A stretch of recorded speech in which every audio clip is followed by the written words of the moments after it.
I hope all of you are fine and healthy. Today we shall discuss about data definition and modification, which is on the page number 205. In the previous lectures, we have discussed about select statement, which is a basic SQL statement. Then we discussed about operators in SQL. After that, we understood about functions. Lastly, we discussed joining and its types. उसके बाद हमने ये देखा था कि सब query क्या होता है. ठीक हो गया. आज हम एक न्यू टॉपिक स्टार्ट करने वाले हैं, that is about data definition and modification. ठीक हो गया. अब हम देखेंगे कि हम लोग डाटा को डिफ़ाइन कैसे करते हैं और डाटा को मॉडिफाई करते हैं, कैसे करते हैं, जो भी हमने डाटाबेस में डाटा सेव करवाना होता है. इसमें हम बात करेंगे क्रिएट, अल्टर और डिलीट और ट्रंकेट. तो बात स्टार्ट करते हैं क्रिएटिंग टेबल से. ठीक है, टेबल्स को हम लोग कैसे क्रिएट करते हैं, उसके लिए हम लोग स्टेटमेंट यूज़ करते हैं क्रिएट टेबल की. The create table is use to create a new table. Create table statement आपको अलाउ करती है कि आप न्यू टेबल एक क्रिएट कर सको अपने डेटाबेस के अंदर. ठीक हो गया. It's syntax is as follows. इसका सेंटेक्स देखें तो इसमें सबसे पहले आपने लिखना होता है कीवर्ड क्रिएट. ठीक है, आप स्मॉल में भी लिखेंगे, कैपिटल में, लेटर्स में भी लिखेंगे, कोई फ़र्क नहीं है, कोई डिफरेंस नहीं है, दोनों ही एग्जीक्यूट हो जाएंगे, दोनों से एक काम चल जाएगा. लेकिन अगर कैपिटल में लिखेंगे ज़्यादा बेटर है कि थोड़ा डिफ्रेंशिएट हो जाएगा बाकी चीज़ों से. सो क्रिएट, उसके बाद आपने लिख लेना है टेबल. ठीक है, उसके बाद आपने जो भी अपने टेबल का नाम रखना है वो लिख देना है. ठीक है, और उसके बाद आपने जो टेबल्स के अंदर कॉलम्स बनाने हैं, ठीक है, उन कॉलम्स के 1 बाय 1 करके नाम लिख देना है. कॉलम 1 बनाना है तो उसके साथ उसकी डाटा टाइप बता देनी है. दूसरा कॉलम बनाना है उसके साथ भी आपने डाटा टाइप बता देनी है. तीसरा कॉलम भी बनाना है उसके साथ भी डाटा. जितने आपने कॉलम्स भी बेसिकली शॉर्ट एंड जितने आपने कॉलम्स बनाने हैं उसकी डाटा टाइप आपने साथ में बतानी है. अब ये होगा क्या है, इस क्यूरी की मदद से कि आपका एक टेबल क्रिएट कर दिया जाएगा एसक्यूएल सर्वर में. ठीक है, आपकी डाटाबेस में टेबल क्रिएट कर दिया जाएगा. अब हम कौन सी डाटा टाइप्स का यूज़ कर सकते हैं. ठीक है, यहाँ पे हमने पढ़ा ना कि कॉलम 1 के आगे हमने लिख दिया ये डाटा टाइप हो गई, कॉलम 2 के अंदर हमने ये लिखा कि ये डाटा टाइप होगा. अब वो डाटा टाइप किस तरह की हो सकती है, आपकी बुक में 5 डाटा टाइप्स का जिक्र है. That is first one is the character में है कि फ़िक्स लेंथ करैक्टर स्ट्रिंग होगी. ठीक है, और इसमें जो साइज़ है वो फिक्स्ड होगा. ठीक हो गया. मिनिमम साइज़ जो हो सकता है इसका 255 बाइट्स होगा मेमोरी में. ठीक हो गया. और इसमें हम लोग जो भी साइज़ स्पेसिफाई करते हैं वो ब्रैकेट्स के अंदर ही करते हैं. ठीक है, डाटा टाइप का नाम लिखा, उसके बाद ब्रैकेट्स लगाई, राउंड ब्रैकेट्स, और उसके अंदर हमने साइज़ पास कर देना है. ठीक है, ये न्यूमेरिक कोई न्यूमेरिक इंटीजर पास करते हैं या नंबर कोई पास करते हैं साइज़ की जगह पे.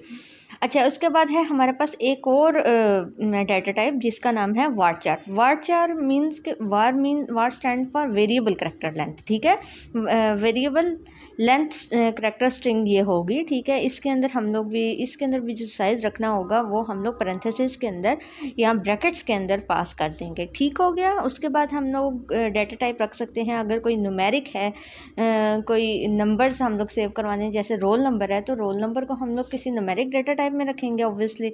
तो होगा क्या कि उसको हम लोग नंबर्स डाटा टाइप में रख लेते हैं. वर्ड में एग्जांपल आ जाती है आपका नेम जो उनसे है वो अल्फ़ाबेटिक करैक्टर्स है तो उसके अंदर करैक्टर स्ट्रिंग्स आनी चाहिए, तो इसलिए उसको वर्ड में रख लेंगे. नेक्स्ट एग्जांपल में हम देखेंगे कि किसको हम वर्ड में रख सकते हैं, किसको नहीं रख सकते. इसके बाद बात कर लेते हैं एक और टाइप की जो है डेट भी आप लोग टाइप रख सकते हो. फॉर एग्जांपल किसी की हम लोग डेट ऑफ बर्थ लेते हैं तो उसको हम लोग डाटा टाइप में स्पेसिफाई कर सकते हैं, डेट में स्पेसिफाई कर सकते हैं, या आप लोग वाचर में भी स्पेसिफाई, ये आपकी मतलब कि मर्ज़ी है. उसके बाद क्या है आपके पास नंबर, उसके अंदर जो से हम 2 पैरामीटर्स पास कर रहे हैं. First is the size and next one is the D. अब डी क्या चीज़ है, साइज़ का तो हमें पता है ना कि कितना साइज़ हमने लेना है, कितने नंबर्स इसके अंदर एंटर किए जा सकते हैं, या कितने कॉलम्स जो हैं, सॉरी कितने नंबर्स इसमें एंटर किए जा सकते हैं, ठीक है। लेकिन डी क्या चीज़ है, डी स्टैंड फॉर डेसिमल, ठीक है। ये इंडिकेट करता है कि जो हम लोगों ने पॉइंट्स के बाद कितने मिनिमम नंबर हम लोग शो करवाना चाहते हैं या फिर कंसीडर करना चाहते हैं इस स्पेसिफिक कॉलम के अंदर, ठीक हो गया। फॉर एग्जांपल आपके पास एक एग्जांपल है, क्रिएट टेबल, उसके बाद हमने टेबल का नाम रख दिया इम्प्लाई, ठीक है, EMP रख दिया, पूरा मैंने नहीं स्पेलिंग लिखे, ठीक है, आपकी मर्जी है, आप इम्प्लाई भी पूरा कंप्लीट स्पेलिंग भी लिख सकते हैं, EMP भी लिख सकते हैं। इसके बाद क्या है, ब्रैकेट्स लगानी है, ठीक है। ब्रैकेट्स के अंदर आपने क्या करना है, वो एट्रीब्यूट्स, वो कॉलम्स के नेम पास कर देने हैं जो आप अपने टेबल के कॉलम्स के नेम रखना चाहते हैं, ठीक है। टेबल का नाम तो हो गया इम्प्लाई, अब उसके अंदर एट्रीब्यूट्स हमने कौन से रखने हैं, कौन से कॉलम्स बनाने हैं। एक कॉलम मैं बनाना चाहती हूँ फॉर एग्जांपल इम्प्लाई नंबर का। अब इसके अंदर जाहिर है कोई न्यूमेरिक डाटा ही होगा ऑब्वियसली, ठीक है। तो इसको फिर मैं नंबर डाटा टाइप में स्पेसिफाई करूँगी। नंबर डाटा टाइप में स्पेसिफाई किया तो मैं चाहती हूँ कि इसके अंदर 4 मैक्सिमम जो उसकी लेंथ होगी 4 करैक्टर्स तक हो सकती है, तो इसलिए मैंने इसका साइज़ जो है 4 रख दिया। उसके बाद है ई नेम, जैसे मैंने पहले भी बताया था, एग्जांपल दी थी, जो नेम है या फिर E name stand for employee name, ठीक है। तो इसको हम लोग वार्डचार में रखेंगे। अब वार्डचार और वार्डचार 2, ठीक है, वार्डचार और वार्डचार 2 में बेसिकली आपके साइज़ का डिफरेंस हो जाएगा। वार्डचार 2 में हम ज़्यादा जो उनकी साइज़ है वो एलोकेट कर सकते हैं, मेमोरी लोकेशन ज़्यादा एलोकेट की जाती है और एज़ कम्पेयर टू वार्डचार, दोनों चीज़ें ही आप यूज़ कर सकते हो। यहाँ पे वार्डचार भी लिख सकते हो, वार्डचार 2 भी लिख सकते हो, इट्स अप टू यू। इसके बाद है आपके पास जॉब, ठीक है।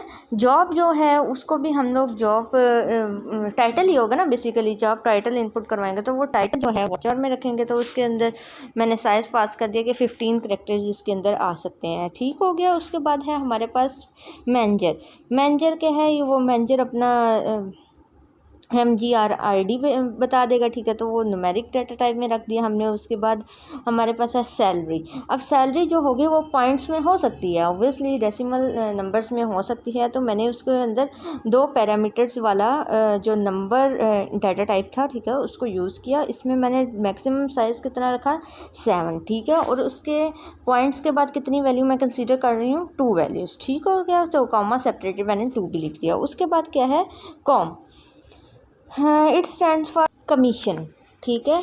तो कितना कमीशन दिया जा रहा है वो भी एक ज़ाहिर है, सैलरी एक न्यूमेरिक डाटा होगा तो इसको भी नंबर में मैंने स्पेसिफाई कर दिया। इसके बाद लास्ट में हमारे पास है डिपार्टमेंट नंबर, तो डिपार्टमेंट नंबर भी जो है न्यूमेरिक डाटा टाइप में मैंने स्पेसिफाई कर दिया।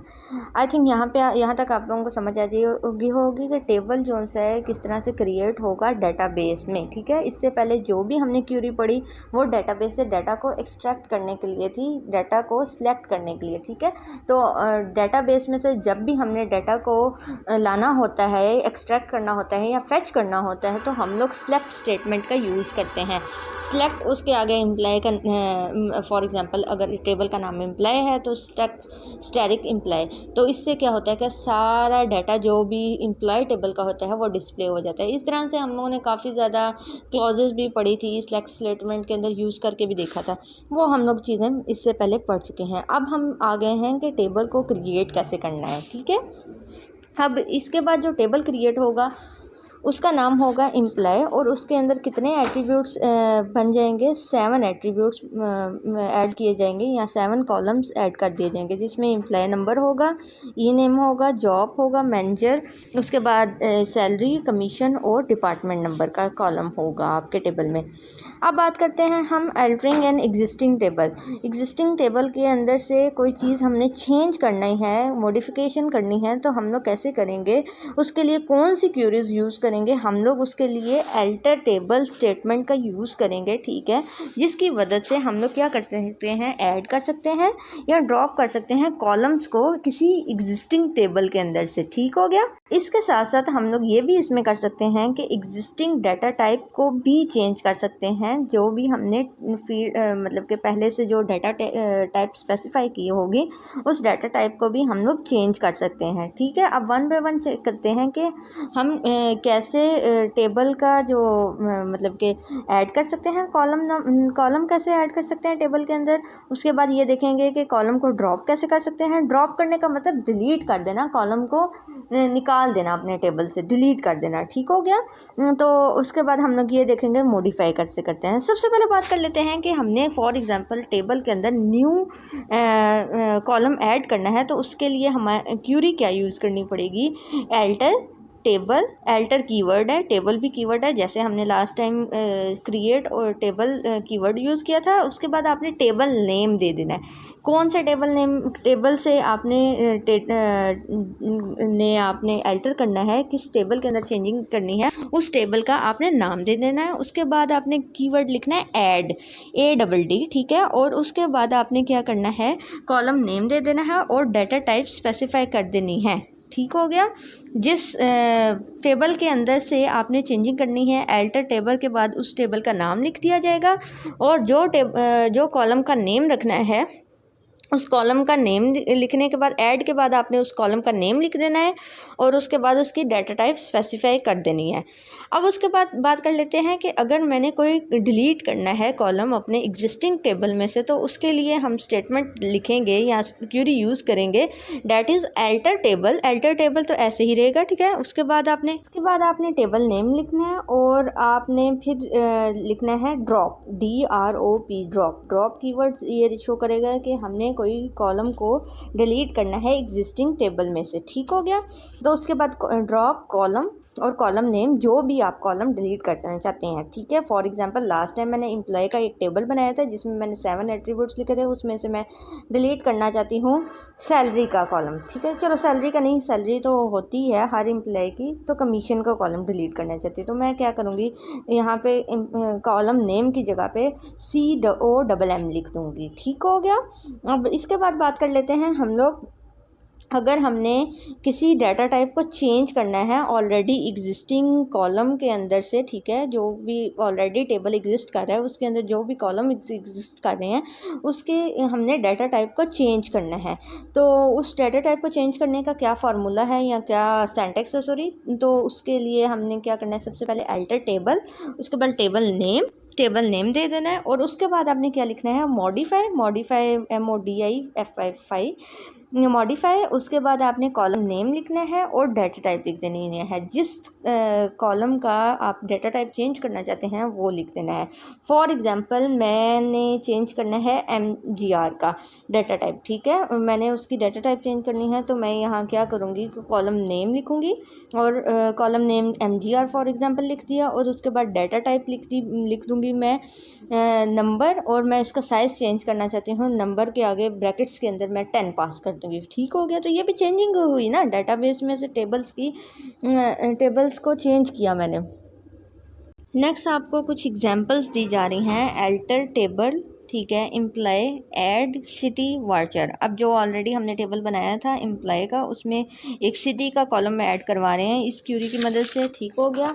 इसके बाद हमारे पास नेक्स्ट एग्जांपल है alter table employ, drop column E name, जो ई नेम है उसके हम ड्रॉप करना चाह रहे हैं, एम्प्लॉय का नेम जो है उस कॉलम को डिलीट कर रहे हैं। वो कैसे कर रहे हैं हम डिलीट, ड्रॉप क्यूरी यूज़ करके, ठीक है, ड्रॉप कीवर्ड यूज़ करके। इसके बाद हम चेंज करना चाहते हैं, वो मॉडिफिकेशन का भी आपको बता रहा है कि सिटी जो हम लोगों ने अभी ऐड किया था, एट्रीब्यूट यहाँ पे कॉलम ऐड किया था, उसकी हमने डाटा टाइप चेंज कर रहा है। ठीक है, उसमें डाटा टाइप में चेंजिंग क्या हो रही है कि उसका साइज़ चेंज कर रहा है। ठीक हो गया। अब नेक्स्ट बात कर लेते हैं, टेबल को हमने डिलीट करना चाहते हैं, तो हमारे पास 2 ऑप्शन है टेबल को SQL में से डिलीट करने का। ठीक है, first one is the drop keyword use करके, ड्रॉप स्टेटमेंट यूज़ करके हम कर सकते हैं। हैं, दूसरा हमारे पास ऑप्शन है ट्रंकेट टेबल स्टेटमेंट को यूज़ करके हम लोग डिलीट कर सकते हैं। अब दोनों में डिफरेंस क्या है? ट्रंकेट क्या करता है कि डिलीट करता है टेबल को, लेकिन ये टेबल के स्ट्रक्चर को डिलीट नहीं करेगा, ठीक है। और जो ड्रॉप है वो बेसिकली सिरे से ही टेबल को ख़त्म कर देगा आपके डेटाबेस में से। फॉर एग्जांपल जो आपका स्ट्रक्चर होगा, एम्प्लॉय का जो हमने स्ट्रक्चर बनाया होगा, जैसे कि कॉलम्स हमने जो बनाए होंगे और टेबल का नाम लिखा होगा, वो जो चीज़ है वो डिलीट नहीं करेगा in case of truncating a table, अगर हम लोग ट्रंकेट स्टेटमेंट का यूज़ करेंगे। लेकिन in case of drop statement, अगर हम लोग ड्रॉप स्टेटमेंट का यूज़ करेंगे तो हमारे टेबल का स्ट्रक्चर, उसके अंदर जो भी हमने एट्रीब्यूट्स बनाए होंगे, जो कॉलम्स बनाए होंगे और जो भी इंडेक्सेस यूज़ किए होंगे वो डिलीट हो जाएगा। इसका सिंपल सा हमारे पास सिंपल सी क्यूरी है, ड्रॉप कीवर्ड लिखना है, उसके बाद आपने टेबल लिखना है और उस टेबल का नेम दे देना है जो भी आप डिलीट करना चाहते हैं। फॉर एग्जांपल मैं एम्प्लॉय टेबल को डिलीट करना चाहती हूँ, ड्रॉप टेबल एम्प्लॉय लिख दिया। उसके बाद ट्रंकेट टेबल है। ट्रंकेट का मतलब ये है कि टेबल्स के अंदर से सारा डाटा डिलीट हो जाएगा, डाटा क्लियर हो जाएगा। तो इस तरह से आप अपने टेबल में से डाटा को डिलीट कर सकते हैं। That's it for today. We will discuss the next topics in the next videos. Till then, take care. Allah Hafiz.